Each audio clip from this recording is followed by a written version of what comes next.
Hello students, मेरा नाम विनीत पांडे। आप देख रहे हैं 2 by classes. Fourth and laws of motion में बच्चों एस चांद बुक को हम लोग सॉल्व कर रहे थे। लास्ट वीडियो में पेज नंबर 74 पे क्वेश्चन नंबर 19 को सॉल्व किया था। इस वीडियो में स्टार्ट करेंगे page number 75 question number 20।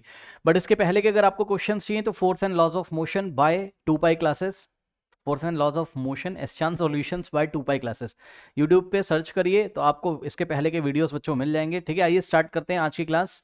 So question number 20 कह रहा है explain how are rocket works. अब देखो, रॉकेट के वर्किंग को आप टू टाइप से समझा सकते हो। देखो, एक तरीका है एक्शन रिएक्शन लॉ से आप समझा सकते हो, ठीक। दूसरा तरीका है conservation of momentum. Conservation of momentum ज्यादा अच्छा तरीका है समझाने का, ठीक है। फिर भी मैं आपको दोनों बातें बताता हूँ, आप अलग अलग बुक्स में पढ़ोगे आपको अलग अलग मिलेगा। देखिए, ये रॉकेट है इस तरीके से, ठीक है। पहला हम बताने जा रहे हैं आपको किससे, एक्शन रिएक्शन लॉ से। किससे? एक्शन रिएक्शन लॉ से, ठीक है। न्यूटन थर्ड लॉ से आप इसको समझ सकते हो, एक्शन रिएक्शन लॉ से। ध्यान से चेक करिए बच्चों, ये रॉकेट है और इस रॉकेट में कुछ ना कुछ अंदर फ्यूल है। ये फ्यूल बर्न करता है तो गैसेस यहाँ पीछे की डायरेक्शन में निकलेंगी। तो आप इसको इस तरीके से समझ सकते हो कि रॉकेट ने गैसेस के ऊपर फोर्स लगा दिया। अरे भाई, मान लो रॉकेट का मैकेनिज्म कुछ ऐसा है, ठीक, कि रॉकेट ने गैसेस को पुश कर दिया बाहर की तरफ। ऐसे ऐसे समझो, यहाँ पे कुछ मशीनरी लगी हुई है, यहाँ पर कुछ प्रोसेस हो रहा है, गैसेस की बर्निंग हो रही है, तो रॉकेट ने क्या किया, गैसेस को बाहर फेंका ऐसे, ठीक। तो यानी कि अगर हम यहाँ पे ध्यान से देखें, फोर्स के नजरिए से अगर हम देखें तो रॉकेट ने गैसेस पे फोर्स लगाया, ये गैसेस हैं बाहर निकल रही हैं, तो ये गैसेस पे फोर्स लगा कितना, एफ। ओके, तो अगर रॉकेट ने गैस पे फोर्स लगाया है तो गैस भी रॉकेट पे फोर्स लगाएगी, उतना ही फोर्स। तो ये देखिए, ये रॉकेट को एक रिएक्शन फोर्स मिलेगा, ये हो गया एक्शन, और उतना ही फोर्स अपोजिट डायरेक्शन में रॉकेट को मिल गया, तो रॉकेट इस फोर्स से आगे की दिशा में चलेगा। ये समझने का पहला तरीका है, ठीक। ओके, अब यही बात यहाँ लिखी हुई है। अभी दूसरा तरीका भी हम आपको बता रहे हैं, यही बात यहाँ लिखी है। The hot gases produce by the rapid burning of the fuel rush out of a jet at the bottom of the rocket at a very high speed. The equal and opposite reaction force of the downward going gases, ठीक है। ये देखिए, ये जो downward going, जो नीचे की तरफ जो गैसेस या पीछे की तरफ जो गैसेस जा रही हैं, इस पे जो रॉकेट ने फोर्स लगाया है, इसी के इक्वल एंड अपोजिट एक पुश मिलता है किसको, रॉकेट को। यही चीजें यहां पर लिखी हुई हैं और इस तरीके से रॉकेट अपवर्ड डायरेक्शन में जाता है। पढ़ लीजिए, the equal and opposite action force of the downward going gases pushes the rocket upward. बस इतना ही आपको एग्जाम में लिखना है। आगे कुछ बातें लिखी मैं आपको बता देता हूँ। A rocket can propel itself even in vacuum because it does not require air for obtaining uplift और फॉर बर्निंग फ्यूल। तो ये फालतू की बात यहाँ लिखी हुई, फिर भी मैं आपको बता देता हूँ। कह रहा है कि रॉकेट वैक्यूम में, वैक्यूम मतलब जहां पर एयर नहीं, वहां पे भी अपने आप ही चलता है। क्यों चलता है? क्योंकि इसका मैकेनिज्म ही ऐसा है। ना तो इसको ऊपर उठाने के लिए एयर की जरूरत है, एयर का अपलिफ्ट इसको नहीं चाहिए। एक्चुअल में एयर किसी भी ऑब्जेक्ट को अपलिफ्ट कर सकती है, जैसे आप बलून को छोड़ दो तो बलून ऊपर जाता है। तो वैसा यहाँ पे कोई फिनोमेना नहीं, अपलिफ्टिंग का कोई, ये बात ही आपको लिखनी ही नहीं एग्जाम में, जिसमें आपको बता रहा हूँ। यहाँ अपलिफ्टिंग का कोई फिनोमेना नहीं है। ऐसा नहीं कि एयर रॉकेट को ऊपर उठा रही है, नहीं। क्या हो रहा है, एक्शन रिएक्शन लॉ हो रहा है, इसलिए रॉकेट आगे जा रहा है। रॉकेट ने गैसेस पे ऐसे फोर्स लगाया, गैसेस ने ऐसे फोर्स अपोजिट डायरेक्शन में लगा दिया, बस क्या दिक्कत है। और दूसरा कि फ्यूल को बर्न करने के लिए एयर की जरूरत नहीं है यहाँ पर। ऐसा नहीं कि एयर से ऑक्सीजन मिलेगी तब फ्यूल बर्न करेगा, नहीं। उनको फ्यूल बर्न करने के लिए उन्होंने अंदर मैकेनिज्म लगा रखा है रॉकेट में, आप उसकी टेंशन ना लें। फ्यूल ऑटोमेटिकली बर्न होता रहेगा, रॉकेट आगे जाता रहेगा वैक्यूम में, ठीक है। तो ये चीज़ है, ये चीज़ यहाँ लिखने की जरूरत नहीं थी, फिर भी अगर आपको लिखना हो तो आप लिख सकते हो। दूसरा तरीका है इसको समझाने का। पहला तरीका था एक्शन रिएक्शन से आपने समझाया, दूसरा तरीका ये है समझाने का कि आप रॉकेट की टू कंडीशंस को देखिए। ये देखिए, ये अभी रॉकेट रेस्ट पर है, ठीक। रॉकेट अगर रेस्ट पर है, अगर बताओ रॉकेट रेस्ट पे तो इसका मोमेंटम कितना होगा, नेट मोमेंटम कितना होगा, बताइए। रॉकेट का नेट मोमेंटम कितना होगा स्टूडेंट्स? नेट मोमेंटम कैसे निकालते हैं? Mass into velocity. मास तो कुछ ना कुछ होगा रॉकेट का, लेकिन वेलोसिटी कितनी है, जीरो, ठीक। तो नेट मोमेंटम हो जाएगा एम इंटू वी, वी की वैल्यू जीरो, तो नेट मोमेंटम हो गया जीरो, ठीक। तो ये हो गया बिफोर। बिफोर का मतलब अभी रॉकेट ने अभी उड़ान नहीं भरी है, मतलब रॉकेट अभी रेस्ट पर है, नहीं चल रहा है। तो क्या होगा, आफ्टर। आफ्टर का मतलब जब रॉकेट स्टार्ट हो जाएगा, उसमें गैसेस बर्न करने लगेंगी, तब क्या होगा। ध्यान से देखिए क्या होगा, ये इस तरीके से। ओके, ध्यान से देखो बच्चों, ये गैसेस ऐसे पीछे निकलेंगी, पीछे की डायरेक्शन में। अब इन गैसेस के पास कुछ ना कुछ मास होगा, यस सर। इनके पास कुछ ना कुछ स्पीड होगी, ये पीछे की डायरेक्शन में कुछ ना कुछ वेलोसिटी होगी, यानी कि इन गैसेस के पास कुछ ना कुछ मोमेंटम होगा। माना कि ये गैसेस पीछे बाई एम इंटू वी, दिख रहा है ना आपको, कुछ ना कुछ तो मास होगा गैसेस के पास, यस सर। कुछ ना कुछ वेलोसिटी होगी, यस सर, पीछे की डायरेक्शन में, तो एम इंटू वी मोमेंटम होगा। तो गैस के पास मोमेंटम आ गया। ओहो, ध्यान से चेक करो, पहले नेट मोमेंटम कितना था, जीरो था। अभी गैसेस के पास मोमेंटम आ गया, तो जितना मोमेंटम गैसेस ने गेन किया है इस डायरेक्शन में, उतना ही मोमेंटम रॉकेट को भी मिलेगा ऑपोजिट डायरेक्शन में। क्यों सर? अभी बता रहे हैं। तो जितना मोमेंटम गैसेस को मिला है, उतना ही मोमेंटम रॉकेट को मिलेगा इस डायरेक्शन में। क्यों? क्योंकि ऐसा करने से क्या होगा कि अगर आप नेट मोमेंटम निकालोगे, नेट मोमेंटम जब आप निकालोगे, तो 0 आ जाएगा। कैसे? क्योंकि मोमेंटम एक वेक्टर क्वांटिटी है, मोमेंटम के पास डायरेक्शन होती है, तो एक मोमेंटम इधर बना तो उतना ही मोमेंटम उधर बनना पड़ेगा, law of conservation of momentum को फॉलो करने के लिए। Law of conservation of momentum क्या कहता है कि अगर किसी सिस्टम पे एक्सटर्नल फोर्स ना लगाया जाए, तो क्या इस पे कोई एक्सटर्नल फोर्स लगा है? बताइए। नहीं। कोई आके इसको धक्का मार रहा है? नहीं। तो जो कुछ हो रहा है इसके अंदर ही हो रहा है। ये पूरा एक सिस्टम है, रॉकेट प्लस इसमें जो फ्यूल भरा हुआ था, ये पूरा एक सिस्टम है। जो भी चेंजेस आ रहे हैं इस सिस्टम में आ रहे हैं, ठीक। तो चेंज ऐसा हुआ कि गैसेस पीछे v वेलोसिटी से निकल रही हैं, यानी कि गैसेस के पास एक मोमेंटम होगा, तो उतना ही मोमेंटम रॉकेट ले लेगा आगे की दिशा में। मोमेंटम लेने का क्या मतलब है? मोमेंटम लेने का मतलब है कि पक्का उस ऑब्जेक्ट के पास वेलोसिटी आ जाएगी, यानी कि रॉकेट के पास वेलोसिटी आ जाएगी, क्योंकि जब तक वेलोसिटी होगी नहीं मोमेंटम होगा नहीं। तो एक मोमेंटम इधर बन जाता है, ठीक। तो नेट मोमेंटम कैसे निकालोगे? देखो, इधर वाला मोमेंटम मानो प्लस और इधर वाला मोमेंटम मानो माइनस, ठीक। तो जब नेट मोमेंटम निकालोगे तो क्या हो जाएगा? ये हो गया प्लस पी और प्लस ये हो गया माइनस पी। इसको दोनों को ऐड करोगे तो कितना आ जाएगा? Plus P plus minus, minus P से पी कैंसिल, नेट मोमेंटम कितना हो गया बताइए? 0। तो देखा, अभी भी नेट मोमेंटम कितना है? 0 है। तो नेट मोमेंटम पहले भी 0 था, अभी भी 0 है। तो नेट मोमेंटम को कंजर्व रखने के लिए, यानी कि जितना मोमेंटम पहले उतना ही अभी भी, इस नेट मोमेंटम को कंजर्व करने के लिए रॉकेट को आगे की दिशा में एक मोमेंटम मिल जाता है, जिसकी मोमेंटम मिलने का मतलब वेलोसिटी मिल जाती है, जिसकी वजह से रॉकेट लगातार आगे की दिशा में चलता रहेगा, ठीक। जब तक गैसेस पीछे निकलती रहेंगी तो उतना ही मोमेंटम पीछे बन रहा है, उतना ही आगे बनता रहेगा किसी दिए गए टाइम इंटरवल में। ओके, बस रॉकेट आगे जाएगा। तो इस तरीके से आप ये वाला भी एक्सप्लेन कर सकते हो यहां पर, ठीक है। इसको आप अपनी भाषा में लिख सकते हो कि when fuel Burns in a rocket then gases moves with mass m, velocity v in opposite direction. Let us say that the momentum of the gases is p at any instant, किसी time पे, किसी पल आपने देखा तो उसका momentum कितना है? p है, ठीक। Then to conserve, to follow the conservation of, to follow the law of conservation of momentum, rocket will gain a momentum in forward direction in just opposite to the direction of the gases, so that the net momentum will conserve, means the net momentum जितना पहले था अभी भी उतना ही रहेगा, so that the net momentum should be 0। Okay students, तो इस तरीके से हम इसको एक्सप्लेन कर सकते हैं, इस तरीके से रॉकेट आगे की दिशा में चलेगा। ये एक्सप्लेन करने का इसको दूसरा तरीका था, नोट कर लीजिए। नाउ स्टूडेंट्स लेते हैं क्वेश्चन नंबर 21। कह रहा है do action and reaction acts on the same body और डिफरेंट बॉडीज। आइए इसको हम आपको फील कराते हैं, न्यूटन थर्ड लॉ की बात कर रहे हैं यहाँ पर। तो आपसे कह रहा है ये बताओ कि जो एक्शन और रिएक्शन लॉ होते हैं क्या वो एक ही बॉडी पे लगते हैं? जवाब है नहीं, नो नो, ये डिफरेंट बॉडीज पे लगते हैं, ठीक। कैसे? देखिए बच्चों, जैसे कोई वॉल है, ये इस तरीके से कोई दीवार है, वॉल है, और आपने दीवार को पुश किया, ये आपने दीवार को पुश किया F न्यूटन फोर्स से, कितने से? F से। तो F आपने इस डायरेक्शन में फोर्स लगाया, जैसे ही आप दीवार को पुश करोगे तो दीवार भी आपको एक रिएक्शन देगी। तो ध्यान से सुनो, आपने लगाया दीवार के ऊपर फोर्स, तो ये हो गया एक्शन। तो एक्शन कहां लगा? On the wall. एक्शन कहां हुआ? एक्शन कहां हुआ? On the wall. किसने किया? आपने, ऑन द वॉल।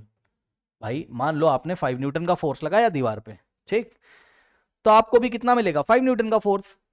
तो आपने लगाया दीवार पे, दीवार लगाएगी आपके हाथ पर, तो रिएक्शन कहां मिला? आपके पाम को, आपके हाथ को, आपके पाम को। तो रिएक्शन तो आपकी बॉडी को, दो बॉडीज है ना, दीवार एक बॉडी है, आपका पाम जो है वो दूसरी बॉडी है यहाँ पर। तो action reaction law two different bodies पे लगते हैं, एक ही बॉडी पे नहीं लगते हैं, याद रखिएगा।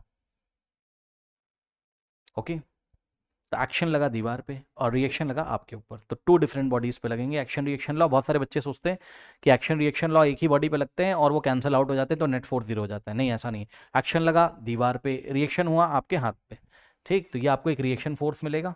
तो रिएक्शन कहाँ मिला? ऑन योर पाम, आपकी हथेली पर, ऑन योर पाम। ओके, तो इसलिए action reaction law two different bodies पे एक्ट करेंगे, पहली बात, ठीक। दूसरी बात, यहां पर मैं आपको ये बताना अच्छा, इन्होंने जो सवाल पूछा पहले उसका जवाब देते हैं। कह रहा how they are related in magnitude and direction, ठीक। तो इनका मैग्नीट्यूड और डायरेक्शन के बारे में आप क्या कहना चाहते हो? तो बच्चों देखो, अगर आपने लगाया 5 न्यूटन तो दीवार भी आपके ऊपर, आपके पाम के ऊपर 5 न्यूटन ही लगाएगी। Every action has its equal and opposite reaction, आपको पता है। तो दोनों के मैग्नीट्यूड तो सेम हो जाएंगे, दोनों के मैग्नीट्यूड क्या हो जाएंगे? सेम। एक्शन भी जितना है उतना ही, 5 न्यूटन का एक्शन है, 5 न्यूटन का रिएक्शन मिल जाएगा आपको। एक्शन आपके मैग्नीट्यूड सेम हो गए, लेकिन डायरेक्शन ऑपोजिट हो जाएगी। डायरेक्शन कैसी होगी? ऑपोजिट हो जाएगी। चेक कर सकते हो आप भाई, आपका एक्शन इस डायरेक्शन में था और दीवार ने आपको इस डायरेक्शन में रिएक्शन दिया, दोनों क्या है? ऑपोजिट है, ठीक। अब इन्होंने हमसे क्या पूछा? आर दे साइमल्टेनियस और नॉट। साइमल्टेनियस का क्या मतलब होता है बच्चों? साइमल्टेनियस का मतलब होता है क्या एक ही टाइम पे दोनों लगते हैं? हाँ, एक ही, जैसे ही एक्शन करोगे कोई टाइम लैग नहीं होगा, तुरंत रिएक्शन पैदा हो जाएगा।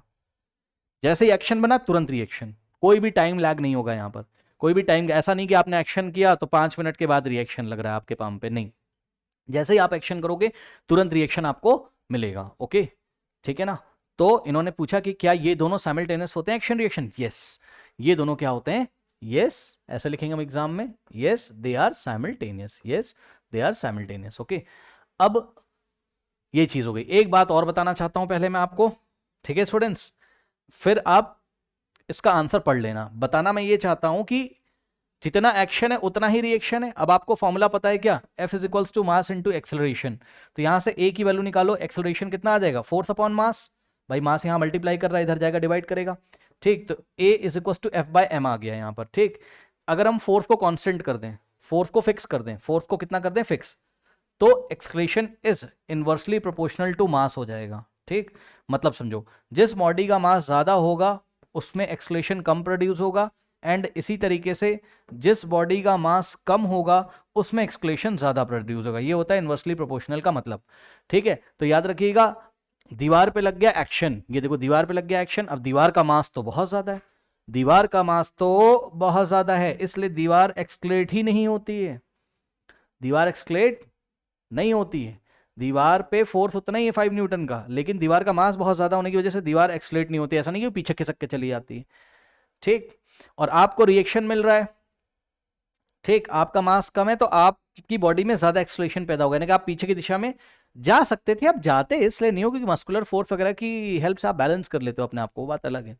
बस मैं इतना यहाँ पे बताना चाहता हूँ कि जब भी एक्शन रिएक्शन होगा, ठीक है, जब भी एक्शन, जैसे बॉल का एग्जांपल ले लो आप, ठीक है, बॉल को आपने मारा दीवार पे, ठीक है, तो जैसे ही दीवार पे बॉल जाके टकराती है तो दीवार तो नहीं पीछे जाती क्योंकि दीवार का मास बहुत ज्यादा है, बॉल ने दीवार पे कुछ फोर्स लगाया, दीवार भी बॉल पे पलट के उतना ही फोर्स लगाएगी, तो बॉल तो एक्सक्लेट हो जाएगी, बॉल ऑपोजिट डायरेक्शन में एक्सक्लेट हो जाती है, बॉल ऐसे आ जाती है वापस, क्योंकि बॉल का मास कम है तो बॉल में एक्सलेशन आ जाएगा इस दिशा में, तो बॉल टकराएगी और वापस आ जाएगी, लेकिन दीवार खिसक के पीछे नहीं जाती है, दीवार पे भी तो उतना ही फोर्स लगाया है जितना बॉल को मिला है, ठीक है, तो फोर्स सेम है, लेकिन भैया जिसका मास ज्यादा होगा वो कम एक्सलेट होगी, जिसका मास कम होगा वो ज्यादा एक्सलेट हो जाएगी। बॉल का मास कम है इसलिए उसमें एक्सलेशन आ गया, वो इस दिशा में चली जाएगी। इतनी बातें समझ में आ गई, ठीक। बस अब आंसर लिख दीजिए, क्या क्या आंसर लिखा हुआ है देख लीजिए। कह रहा है action and reaction acts on two different bodies, action reaction two different bodies पे एक्ट करते हैं। कह रहा है action and reaction forces are equal in magnitude but they are always they do not always produce equal acceleration in the two bodies on which they act. मैंने आपको बताया कि एक्शन रिएक्शन इक्वल होते हैं मैग्नीट्यूड में, ठीक, लेकिन ये दोनों बॉडीज में एक्सक्लेशन सेम नहीं पैदा करते हैं, जिसका मास ज्यादा वहां पे एक्सक्लेशन कम, जिसका मास कम वहां पे एक्सक्लेशन ज्यादा। पूछा नहीं था क्वेश्चन में, आपको जानबूझ के मैंने लिखवाया है, ये बात आपको पता होनी चाहिए।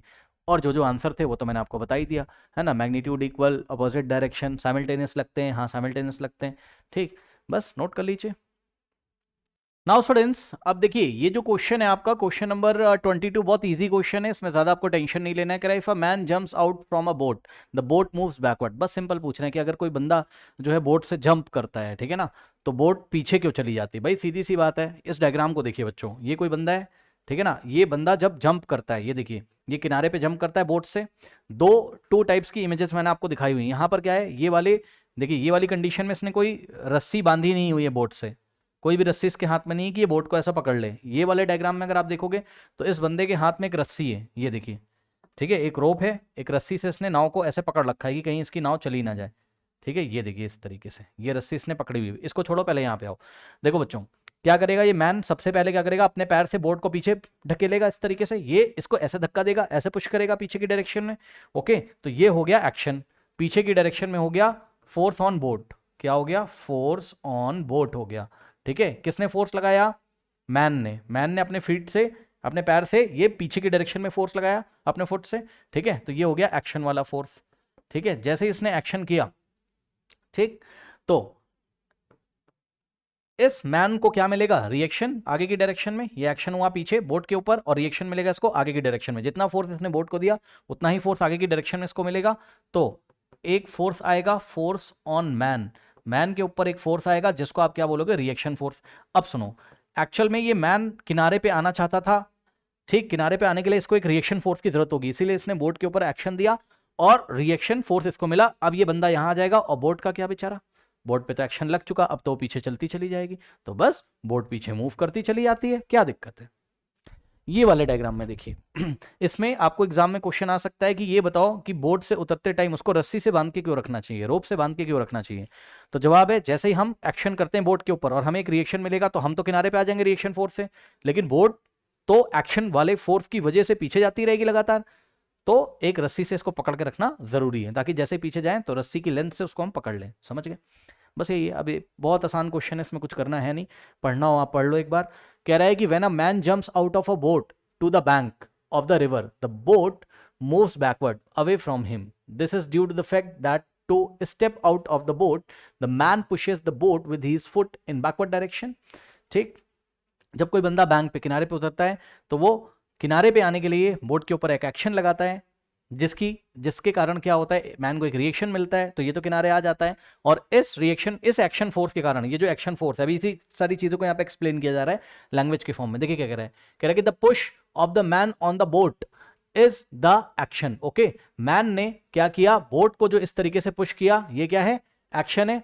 और the boat exerts an equal force on the man in forward direction, boat भी मैन पे फॉरवर्ड डायरेक्शन में उतना ही फोर्स देती है। ये क्या है, रिएक्शन है। इस रिएक्शन की वजह से ये आगे की डायरेक्शन में बैंक पे किनारे पे आ जाता है। देखिए यही लिखा हुआ है, which enables him to move forward. Okay, फिर this force exerted by the boat on the man is reaction, ये रिएक्शन है, मैंने आपको बताया। Since the boat is floating on the water and not fixed, मैंने आपको बताया बोट जो है पानी पर है और फिक्स नहीं है, इसको किसी रस्सी से आपने बांध के नहीं रखा है, तो ऑब्वियसली एक्शन वाली फोर्स से ये पीछे की डायरेक्शन में जाएगी। यही लिखा है, because the boat is floating on the water and boat is not fixed, so it moves backward due to the force exerted by the man. Okay students, note कर लीजिए। नाउ स्टूडेंट्स देखते हैं question number 23। Okay, it is why it is difficult to walk on a slippery road. Slippery road जब होती है, जैसे कीचड़ विचड़ पड़ा हुआ है, मड है कहीं पर, है ना, गीली मिट्टी है, तो आपने देखा होगा आप फिसल जाते हो, है ना, आप चल नहीं पाते हो अच्छे से, गिर जाते हो, फिसल के स्लिप हो जाते हो। ऐसा क्यों? तो एक तो आपने आंसर पढ़ा होगा इंटरनेट पे, ठीक है, आइए मैं थोड़ा एक्सप्लेन करने की कोशिश करता हूँ, शायद आपको समझ में आए। देखिए ये ग्राउंड है इस तरीके से, ठीक। और हाँ, एक चीज़ याद रखिएगा, जब भी आप मोशन करने की कोशिश करोगे आगे, तो आपके मोशन के ऑपोजिट डायरेक्शन में एक फ्रिक्शनल फोर्स काम करता है, आपको पता है। तो ये हो गया फ्रिक्शनल फोर्स, ठीक, फ्रिक्शनल फोर्स। और ये आप यहाँ पर खड़े हुए इस तरीके से, आप अपने पैरों को बेंड करके क्या करते हो, एक ग्राउंड के ऊपर एक एक्शन करते हो। तो ग्राउंड के ऊपर आपने एक एक्शन फोर्स लगाया ऐसे, सपोज ये फोर्स लगाया आपने कितना, एफ फोर्स आपने एक एक्शन किया ये ऐसे, तो एक्शन का आपको मिलेगा एक रिएक्शन, ये हो गया रिएक्शन फोर्स। अब रिएक्शन फोर्स के 2 कंपोनेंट बनाते हैं, 11th में पढ़ोगे, सुन लो पहले पूरा, फिर आपको बताता हूँ मैं क्या चल रहा है। इस रिएक्शन के 2 कंपोनेंट होंगे, एक होता है हॉरिजॉन्टल कंपोनेंट ऐसे ग्राउंड के पैरेलल, इसको बोलते हैं F1, और एक होता है वर्टिकल कंपोनेंट, इसको बोलते हैं हम F2, ठीक। तो आपने दिया एक्शन, आपको मिला रिएक्शन, रिएक्शन के 2 कंपोनेंट, तो अब रिएक्शन का काम खत्म, क्योंकि अब रिएक्शन की जगह इसके 2 कंपोनेंट काम करेंगे, रिएक्शन को कट कर दीजिए, इसका काम खत्म। एक्शन किया ग्राउंड पे, ग्राउंड ने रिएक्शन दिया आपकी बॉडी को, रिएक्शन के 2 कंपोनेंट F1 F2, F1 आपको आगे ले जाना चाहता है और F2 क्या करता है, आपकी बॉडी के वेट को बैलेंस करेगा। F2 क्या करेगा, आपकी बॉडी के वेट को बैलेंस करेगा। मान लो आपकी बॉडी का वेट है W, तो F2 और W आपस में कट जाएंगे। कट का मतलब है कि उनका नेट फोर्स कितना हो जाएगा, 0। तो ना तो आप ऊपर जाओगे ना नीचे जाओगे, आप कुछ तो बचा नहीं। चेक कर लो क्या क्या बचा। आपने दिया एक्शन किसको, ग्राउंड का, ग्राउंड थोड़ी ना पीछे खिसक जाएगा, ग्राउंड का मास इतना ज्यादा है, वो एक्सलेट होगा थोड़ा, है ना, आप ऐसा थोड़ा ना कि आपने पैर रखा धरती पीछे चली जाएगी, नहीं। तो इसको तो आप छोड़ ही दो जो आपने एक्शन किया, क्यों, धरती का मास बहुत ज्यादा है भाई। आपने जो फोर्स लगाया है, फोर्स इज इक्वल टू क्या होता है, मास इनटू एक्सेलरेशन, तो ए की वैल्यू कितनी आ जाएगी, F/m। तो मास अगर बहुत ज्यादा है तो एक्सेलरेशन बहुत कम है, इसलिए धरती जो है एक्सलेट थोड़ी ना होगी, ऐसा थोड़ी ना धरती पीछे चली जाएगी, इसलिए ये वाला फोर्स भी आप छोड़ ही दो। तो आपने दिया एक्शन, आपको मिला रिएक्शन, रिएक्शन के 2 कंपोनेंट F1 F2, F2 ने बैलेंस किया आपके वेट को, बचा सिर्फ F1। अब यही F1 क्या करता है, ये जो F1 है, यही F1 आपके फ्रिक्शनल फोर्स को ओवरकम करने के लिए होता है। मतलब यही F1 जो है हॉरिजॉन्टल कंपोनेंट, यही आपको आगे चलाएगा। और ये आया कहां से, तो जवाब है ये कंपोनेंट ऑफ द क्या है, रिएक्शन है। तो ये रिएक्शन का एक कंपोनेंट है, मतलब एक तरीके से रिएक्शन फोर्स ही है, बट इस दिशा में, ये वाली डायरेक्शन में, हॉरिजॉन्टल डायरेक्शन में, ग्राउंड के पैरेलल, ठीक। अब ये जैसे ही फ्रिक्शनल फोर्स के इक्वल आ जाता है तो आप चलने के लिए तैयार हो जाते हो, और अगले ही पल जैसे ही F1 की वैल्यू, अब ज्यादा तेजी से पुश करोगे पीछे से तो ज्यादा आपको F1 मिलेगा, ज्यादा रिएक्शन आपको मिलेगा, ठीक। तो ज्यादा रिएक्शन जब आपको मिल जाता है किससे, फ्रिक्शनल फोर्स से, तो आप आगे की दिशा में चलने लगते हो, यही चीज है। तो एक बात बताइए, आपने ग्राउंड के ऊपर एक्शन क्यों किया, रिएक्शन लेने के लिए। भाई रिएक्शन मिलेगा नहीं तो आगे चल नहीं पाओगे, तो आपने ग्राउंड के ऊपर एक्शन क्यों किया, रिएक्शन लेने के लिए। रिएक्शन क्यों चाहते हो, फ्रिक्शनल फोर्स को ओवरकम करने के लिए, रिएक्शन क्यों चाहते हो? फ्रिक्शनल फोर्स को ओवरकम करने के लिए। और सुनो, अगर फ्रिक्शनल फोर्स ही ना हो तो ओवरकम किसको करोगे? पता है, ध्यान से सुनो, नेचर में ये रिएक्शन फोर्स बनता ही इसलिए फ्रिक्शनल फोर्स को अपोज करने के लिए या फ्रिक्शनल फोर्स को ओवरकम करने के लिए। ध्यान से सुन लो, फिर से सुन लो, ये रिएक्शन फोर्स क्यों बनता है नेचर में? नेचर इस रिएक्शन फोर्स को क्यों देती है आपको? फ्रिक्शनल फोर्स को अपोज करने के लिए। अगर फ्रिक्शनल फोर्स ही ना हो, अगर फ्रिक्शनल फोर्स ही ना हो तो रिएक्शन ही नहीं मिलेगा आपको। सही बात है भैया, रिएक्शन क्यों बनता है? फ्रिक्शनल फोर्स को अपोज करने के लिए। अब फ्रिक्शनल फोर्स अगर कम हो जाए तो रिएक्शन भी आपको कम मिलेगा, कभी आगे जा ही नहीं पाओगे। अब आई थिंक आपको समझ में आ रहा होगा, किताबों में लिखा होगा कि यहां फ्रिक्शनल फोर्स बहुत कम होता है स्लिपरी रोड पे, इसलिए हमें कभी भी अच्छा रिएक्शन मिल ही नहीं पाता आगे की डायरेक्शन में। क्योंकि आप जैसे ही एक्शन करोगे, अब इसको थोड़ा सा मॉलिक्यूलर लेवल पे समझो। सरफेस है, सरफेस में गीली मिट्टी है, गीली मिट्टी में जो पार्टिकल्स हैं उनकी लेयर्स हैं, वो एक दूसरे के ऊपर स्लिप करती हैं। ऐसा मानो कि जैसे बॉल रखी हो एक दूसरे के ऊपर, ये एक बॉल की लेयर है और इसके ऊपर दूसरी बॉल की लेयर है। ये सब पार्टिकल्स है, मिट्टी के पार्टिकल हैं, ये गीली मिट्टी के पार्टिकल्स हैं, है ना। जैसे ही आप पैर रखोगे, बॉल की लेयर इसके ऊपर चल जाएगी ऐसे। इसी को हम बोलते हैं फ्रिक्शनल फोर्स बहुत कम है, क्योंकि फ्रिक्शनल फोर्स डिपेंड करता है सरफेस पे, सरफेस के नेचर पे, ठीक है ना। ओके, तो ध्यान से सुनिए जरा, क्या हुआ? आपने पीछे एक्शन करने की कोशिश करी, कभी एक्शन ही नहीं कर पाओगे, कभी एक्शन नहीं कर पाओगे, मतलब कभी अच्छे से पुश नहीं कर पाओगे। ये बॉल सारी ऐसे पीछे खिसक जाएंगे, आप स्लिप हो जाओगे। या दूसरे शब्दों में बोलें तो यहाँ फ्रिक्शनल फोर्स की वैल्यू बहुत कम है, क्योंकि सरफेस बहुत स्मूथ है, गीली मिट्टी बहुत स्मूथ होती है, तो फ्रिक्शनल फोर्स, अगर सरफेस स्मूथ है तो फ्रिक्शन कम हो जाता है, ठीक। तो फ्रिक्शन बहुत कम है, जब फ्रिक्शन ही बहुत कम है तो अपोज किसका करोगे? अपोज करने के लिए रिएक्शन चाहिए, रिएक्शन ही नहीं मिलेगा। रिएक्शन नहीं मिलने का मतलब है एक्शन ही नहीं लगेगा।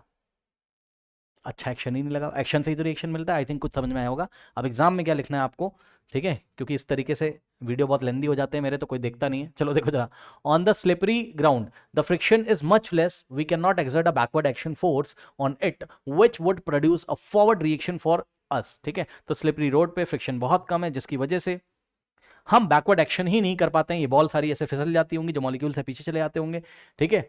On it which would produce a forward reaction, हम एक अच्छा एक्शन ही नहीं लगा पाते हैं जिससे हमें एक अच्छा रिएक्शन मिले, hence become difficult to walk on a slippery road. नहीं समझ में आया? वीडियो रिवर्स करके फिर से देखिए क्या बोल रहा हूं मैं। ओके, नोट करिए। नाउ स्टूडेंट्स, लेते हैं क्वेश्चन नंबर 24। आपसे बोल रहा है explain why a runner presses the ground with his feet before he start his run. तो कोई रनर को आपने देखा होगा, वो क्या करता है वो ग्राउंड को ऐसे प्रेस करता है पीछे की तरफ अपने पैरों से, ये ऐसे करके ऐसे स्टार्ट होता है, आपने देखा है, ठीक। तो वो बहुत तेजी से पीछे क्यों प्रेस करता है? सीधी सी बात है, जितना तेजी से वो पीछे प्रेस करेगा, यानी कि जितना तेजी से वो ग्राउंड को एक्शन देगा, उतना ही तेजी से इसको क्या मिलेगा? एक रिएक्शन फोर्स मिलेगा। और इस रिएक्शन फोर्स की वजह से एक अच्छी स्पीड से वो स्टार्ट कर सकता है अपनी बॉडी को भागने के लिए। बस, तो बस एग्जाम में हम लिखेंगे क्या? हम लिखेंगे a runner presses the ground with his feet before he start his run to receive a large action, to receive a large reaction force. ध्यान दें, पीछे किया एक्शन, आपको मिला रिएक्शन, ठीक। तो एक लार्ज रिएक्शन फोर्स को रिसीव करने के लिए किसके द्वारा? ग्राउंड के द्वारा। ग्राउंड के द्वारा मतलब ग्राउंड से, ग्राउंड के द्वारा नहीं, ग्राउंड से एक लार्ज रिएक्शन फोर्स को रिसीव करने के लिए वो पीछे प्रेस करता है, पीछे एक्शन करता है ग्राउंड को, तो ग्राउंड उसको रिएक्शन देता है न्यूटन थर्ड लॉ से, on which he exerts an action force, so in forward direction. Okay, मतलब उसको रिएक्शन कहाँ मिलता है? फॉरवर्ड डायरेक्शन में। In this way he can gain a great speed, इस तरीके से उसको एक अच्छी स्पीड के साथ स्टार्टअप मिलता है। ओके स्टूडेंट्स, सो और ऑब्वियसली उसको तेज दौड़ना है तो एक हाई स्पीड के साथ उसको चलना होगा, ठीक है, नोट कर लीजिए। नाउ स्टूडेंट्स, लेते हैं क्वेश्चन नंबर 25। कह रहा है 60 gram bullet fired from a gun 5 kilogram leaves with a speed of 500 metre per second. Okay, find the speed with which the gun requires jerk backward. अब सुनो जरा ध्यान से, देखो बच्चों क्या होता है कि जैसे ही गन को आपने लिया और फायर किया, मतलब गन को आपने लिया और फायर किया, उसमें से बुलेट जब आगे की डायरेक्शन में निकलेगी, ठीक, तो होता क्या है कि बुलेट जितना मोमेंटम लेके निकलती है उतना मोमेंटम गन को मिलेगा पीछे की डायरेक्शन में, और गन पीछे चली जाएगी। तो ये गन जब पीछे जाती है इस तरीके से, ठीक, तो गन जितनी वेलोसिटी से पीछे जाती है उसको हम रिकॉइल वेलोसिटी बोलते हैं। तो हमें क्या निकालना है? Recoil velocity. डायग्राम से समझाता हूँ, बहुत आसानी से समझ में आएगा। देखिए बच्चों, सबसे पहले आप एक डायग्राम बनाइए, गन बना लो इस तरीके से, ठीक। चलो ये गन बना लीजिए फटाफट, ये गन, और गन में एक बुलेट रख दो। चलो गन में बुलेट रख दो, ठीक है। ये गन में आपने येलो कलर की बुलेट रख दी। अब ध्यान से चेक करिए, ये बुलेट है बच्चों, सुनिए मेरी बात ध्यान से। ये है बिफोर फायरिंग का सीन। कौन सा सीन है ये? बिफोर फायरिंग का। बिफोर बिफोर फायरिंग का सीन है ये, अभी फायर नहीं किया आपने, बिफोर फायरिंग। अब देखो बिफोर फायरिंग, ध्यान से सुनिएगा बच्चों मेरी बात, before firing mass of the gun कितना है, मास mg का मतलब mass of the gun, mass of the gun कितना है जाके चेक करो, mass of the gun 5 kilogram, ठीक, 5 किलोग्राम गन का मास है, यस सर, ठीक। और गन की वेलोसिटी कितनी है, ध्यान से सुनिएगा, गन की वेलोसिटी कितनी, वेलोसिटी ऑफ द गन कितना है, वीजी, वीजी का मतलब वेलोसिटी ऑफ गन कितनी, 0, क्योंकि गन और बुलेट दोनों रेस्ट पे, याद रखिएगा बिफोर फायरिंग दोनों के दोनों रेस्ट पे, ठीक है, अभी दोनों के दोनों रेस्ट पे, फायरिंग नहीं हुई है, ठीक, तो वेलोसिटी ऑफ गन कितना हो जाएगा, 0। इसी तरीके से अगर मैं आपसे पूछूं कि मास ऑफ द बुलेट कितना है, एमबी, एमबी का मतलब mass of the bullet before firing कितना है, मास 60 ग्राम, कितना है 60 ग्राम, ये आपकी जिम्मेदारी की ग्राम को किलोग्राम में चेंज कर लें, तो मास ऑफ द बुलेट कितना हो जाएगा 60 डिवाइडेड बाय 1000, ओके स्टूडेंट्स, ग्राम को किलोग्राम में कैसे चेंज करेंगे, 1000 से डिवाइड करके, ये लीजिए, तो यहाँ से एक जीरो से एक जीरो चला गया, और मास ऑफ द बुलेट कितना आ गया, यहाँ से देखिए मास ऑफ द बुलेट कितना आ गया, ये आ गया आपका 0.06, सो 0.06 किलोग्राम, ठीक है। कुछ बच्चे इसको डायरेक्ट कर रहे होंगे, डायरेक्ट मत करिए, कंजर्वेशन ऑफ मोमेंटम लगा के करिए, ठीक है ना, कभी आपका कोई सवाल गलत ही नहीं होगा, अभी मैं आपको दिखाता हूँ कैसे। और वेलोसिटी ऑफ द बुलेट कितना है, ये भी कितना है, 0 है, ठीक, 0 मीटर पर सेकेंड, ठीक, अभी क्योंकि बुलेट भी रेस्ट पे, गन भी रेस्ट पे, ठीक, 0 मीटर पर सेकेंड, ठीक। तो before firing net momentum before firing या टोटल मोमेंटम बिफोर फायरिंग अगर आपको निकालना हो, यहाँ पे निकालते हैं, देखिए total momentum, total momentum before firing, total momentum before firing, fire करने से पहले टोटल मोमेंटम। अब एक बात बताओ, टोटल मोमेंटम बिफोर फायरिंग बच्चों कितना हो जाएगा, गन का मोमेंटम और प्लस बुलेट का मोमेंटम। अब बताओ गन का मोमेंटम कितना हो जाएगा, मोमेंटम का फॉर्मूला क्या होता है, मास इंटू वेलोसिटी, तो गन का मोमेंटम कितना हो जाएगा, गन का मास कितना है 5 और गन की वेलोसिटी कितनी है 0 है, ठीक, प्लस ये हो गया गन का मोमेंटम। और बुलेट का मोमेंटम, बुलेट का मोमेंटम कैसे निकालोगे, mass of the bullet into velocity of the bullet, mass of the bullet कितना है, मास ऑफ द बुलेट है 0.06 इंटू वेलोसिटी कितनी है 0। भाई मोमेंटम तो आपको पता है ना, m इंटू वी करना है, मास इंटू वेलोसिटी करना है, तो मास लिया गन का, वेलोसिटी ली गन की, ये क्या आ गया, लिख दूं मैं, ये आ गया मोमेंटम ऑफ, p का मतलब मोमेंटम और g का मतलब गन, और ये क्या आ गया मास, मास किसका लिया, बुलेट का, वेलोसिटी किसकी, बुलेट की, तो ये आ गया मोमेंटम किसका, बुलेट का, ये लो। अब अगर इसको आप सॉल्व करोगे तो आंसर आपको 0 मिलेगा, चेक कर लो, 5 इंटू 0 0 और 0 इंटू 0.06 0, 0 प्लस 0 0, ठीक। तो आपका जो मोमेंटम है वो कितना आ गया 0, और मोमेंटम की यूनिट लिखना मत भूलना, kilogram metre per second momentum की यूनिट होती है, ठीक। तो टोटल मोमेंटम बिफोर फायरिंग इतना है। अब सुनो, अगर टोटल मोमेंटम बिफोर फायरिंग कितना है 0 है, तो आफ्टर फायरिंग भी टोटल मोमेंटम 0 होना चाहिए, भाई law of conservation of momentum, कि अगर किसी सिस्टम के ऊपर कोई एक्सटर्नल फोर्स नहीं लगाया गया है तो जितना मोमेंटम फायरिंग से पहले था उतना ही मोमेंटम बाद में रहना चाहिए। तो मान लो फायर हो गया, ठीक, अब हमने क्या करा, फायरिंग कर दी। सो यहाँ पे सिनेरियो देखिए, आफ्टर फायरिंग, फायरिंग का सिनेरियो देखो, फायर करने के बाद क्या होगा, जैसे ही आपने फायर कर दिया क्या होगा बच्चों, ये जो गन है आपकी, ठीक, ये देखिए, इतना तो आप भी एहसास कर सकते हो, गन जाएगी पीछे, गन जाएगी ये पीछे की डायरेक्शन में, ठीक, सपोज गन की वेलोसिटी कितनी है v1 है, गन v1 वेलोसिटी से पीछे जाती है, मान लो इसी v1 को हम क्या बोलते हैं, रिक्वाइल वेलोसिटी, यही आपको निकालना है। अब एक बात बताओ, मास ऑफ द गन क्या चेंज हो जाएगा, नो सर, गन का मास थोड़ी ना चेंज हो जाएगा, गन पहले कितनी थी 5 किलोग्राम की, अभी भी कितनी है 5 किलोग्राम की। अब बुलेट जा रही है आगे की दिशा में, ठीक, बुलेट जा रही है आगे की दिशा में, ये बुलेट जा रही है ऐसा करके आगे की दिशा में, ठीक। अब बताओ बुलेट का मास कितना होगा, चेंज तो हो नहीं जाएगा, ठीक, तो बुलेट का मास कितना है, बुलेट का मास है, मास ऑफ बुलेट कितना है, जितने की थी उतने की रहेगी 0.06 किलोग्राम, ठीक है। और वेलोसिटी ऑफ द बुलेट को हमने यहाँ v2 से दिखाया है, कितनी वेलोसिटी से जा रही है बुलेट, ये क्वेश्चन में आपको दिया है, पढ़ लीजिए। 60 gram bullet fired from a gun leaves with a speed of 500 metre per second, जैसे ही बुलेट निकलती है उसकी स्पीड कितनी होती है 5 मीटर पर सेकंड, ये लीजिए, ठीक।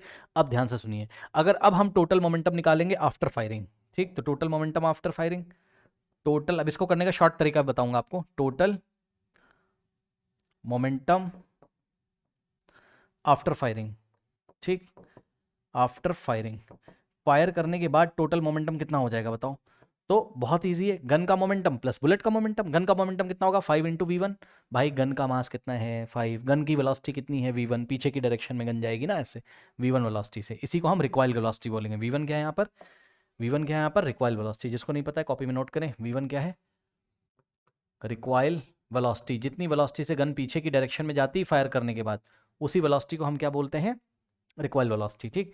तो टोटल मोमेंटम आफ्टर फायरिंग क्या हो जाएगा, गन का मोमेंटम मास इंटू वेलोसिटी, मास कितना है 5, वेलोसिटी कितनी v1, so 5 into we one, ये हो गया गन का मोमेंटम, प्लस बुलेट का मोमेंटम कितना हो जाएगा, मास ऑफ द बुलेट कितना है 0.06 into velocity of the bullet या स्पीड ऑफ द बुलेट कितना है 500। अब ध्यान दें, यहाँ से पॉइंट हटाओगे 100 लगाओगे, 2 0 से 2 0 कट गया और यहाँ से आ गया 5 इंटू V1 यानी कि 5V1 और प्लस यहाँ से आ गया 006 का मतलब 6, तो 6 5 हो गया 30, ये लो।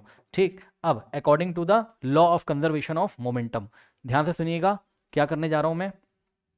पहले इतना कॉपी में नोट करो, नोट कर लो पहले फटाफट, कॉपी में नोट कर लो। नेक्स्ट पेज पे कर दूं, देखो नेक्स्ट पेज पे देखो, according to law of conservation of momentum, according to conservation, according to conservation of momentum, ठीक है, of momentum, conservation of momentum लगाओगे तो क्या हो जाएगा, total momentum before, total momentum before firing, total momentum before firing is equals to total momentum after firing, ठीक, is equals to total momentum after firing. ठीक, बस यही चीज आप यहां पर रख दीजिए लाके। अब पीछे जाइए, पीछे वाले पेज पे, एक बात बताइए, टोटल मोमेंटम बिफोर फायरिंग कितना था, 0 था, ठीक, और टोटल मोमेंटम आफ्टर फायरिंग कितना है 5v1 plus 30, okay. So total momentum before firing 0 था और टोटल मोमेंटम आफ्टर फायरिंग कितना है 5 इंटू V1 और प्लस 30 है। ठीक, अब ये 30 इधर आएगा तो 0 minus 30 is equals to 5v1। ठीक, 0 माइनस 30 कितना होता है, माइनस 30 होता है, 30 नहीं होता, माइनस 30 होता है। ठीक, 5 इंटू V1, अब 5 इंटू V1 है ये, 5v1 का मतलब 5 इंटू V1, 5 इधर मल्टीप्लाई इधर आके डिवाइड करेगा तो V1 इज इक्वल्स टू कितना आ जाएगा, माइनस 30 डिवाइडेड बाई 5, 5 1 जा 5 6 जा, आंसर आ रहा है माइनस 6 मीटर पर सेकेंड। अब ये स्पीड माइनस में क्यों आ रही है, एक्चुअल में ये वेलोसिटी आ रही है हमारी, रिक्वायर्ड वेलोसिटी, माइनस साइन इसलिए आ रहा है, देखो वेलोसिटी का मैग्नीट्यूड तो कितना है 6 मीटर पर सेकंड, यानी कि 6 मीटर पर सेकंड से गन पीछे जाएगी, 6 मीटर पर सेकंड की वेलोसिटी से गन पीछे जाएगी या 6 मीटर पर सेकंड की स्पीड से पीछे जाएगी। माइनस साइन ये बता रहा है कि गन पीछे जाएगी, माइनस साइन केवल डायरेक्शन को बता रहा है। यहाँ पे देख लो, अपनी कॉपी में नोट करो, मैं नहीं नोट कर रहा हूँ, कॉपी में नोट करिए please. Here the minus sign shows that the direction of the gun is just opposite to the bullet. Bullet कहाँ जा रही है, इस डायरेक्शन में, गन कहाँ जा रही है, पीछे की डायरेक्शन में। ओके स्टूडेंट्स, तो ये चीज़ है, इस तरीके से जो गन की रिक्वायर्ड वेलोसिटी है वो कितनी आ रही है, अब हम फाइनल आंसर लिखेंगे। ठीक, required velocity of gun, required velocity या required speed of gun, required speed of gun कितना आ रहा है, माइनस नहीं लिखेंगे, ओनली लिखेंगे 6 metre per second, minus sign only shows that the direction of the gun is just opposite to direction of the bullet. Okay students, ये हो गया। अब देखो इसी क्वेश्चन को आप डायरेक्ट कर सकते हो, डायरेक्ट कैसे करेंगे, देखिए इतना नोट कर लो, आप लोग नोट कर लो। देखो डायरेक्ट करने का बड़ा सिंपल सा तरीका होता है, डायरेक्ट मैं आपको बताऊं कैसे करेंगे, देखो डायरेक्ट कैसे करेंगे, इतना मैंने आपको समझाया ताकि law of conservation of momentum आपको पता चल जाए। डायरेक्ट मेथड ये होता है क्या, ध्यान से सुनो, देखो डायरेक्ट मेथड ये होता है, सिंपल सी बात है, देखो पहले जब फायर नहीं किया था तो नेट मोमेंटम कितना था, 0, फायर करने के बाद भी नेट मोमेंटम कितना होना चाहिए, 0, यानी कि जितना मोमेंटम बुलेट ने गेन किया इस डायरेक्शन में उतना ही गन इस डायरेक्शन में गेन करेगी, तभी तो नेट मोमेंटम 0 आएगा भाई। मान लो इसने P गेन किया इधर, तो ये भी तो P गेन करेगा इधर, है ना। ये देखिए बुलेट जा रही है मान लो ये P से, P मोमेंटम से आगे, ये ऐसे P अगर इसने इस डायरेक्शन में गेन किया तो जो गन होगी गन इस डायरेक्शन में ऑपोजिट डायरेक्शन में उतना ही मोमेंटम गेन करेगी, तो नेट मोमेंटम कितना जगह 0, क्योंकि ये वाला मोमेंटम इस डायरेक्शन में, ये वाला मोमेंटम इस डायरेक्शन में है, ठीक है ना।